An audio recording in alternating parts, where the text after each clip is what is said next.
এই বন্ডগুলা করবে আবার ইনসাফ।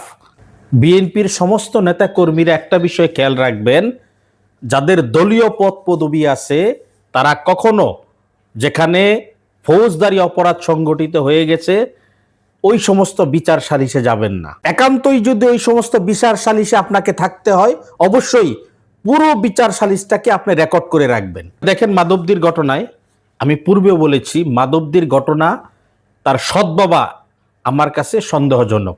ওই নিরপরাধ ওয়ার্ড মেম্বার ঘটনায় জড়িয়ে গেছেন, উনি নিরপরাধ হয়েও উনি জেল খাটতেছেন।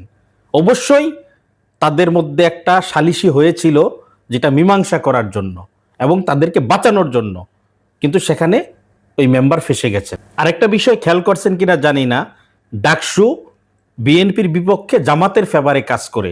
আপনি দেখেন, বিএনপির ছোট থেকে ছোট একটু সম্পৃক্ততা পেলে ডাকসু থেকে মিছিল বের হয়।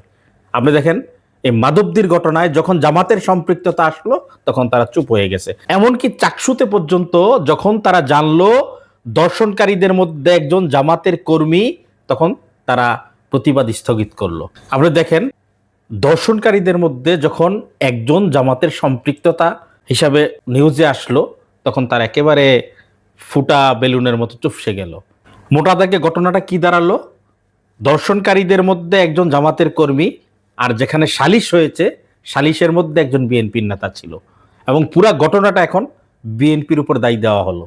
যখন এটা প্রমাণ হিসাবে আসলো যে না, এখানে দর্শনকারীদের মধ্যে একজন জামাতের কর্মী, তখন হাসনাত আব্দুল্লাহ, জুমা, সাদিক কাইম, তাদের মুখে এখন তালা। এই বন্ডগুলা করবে আবার ইনসাফ।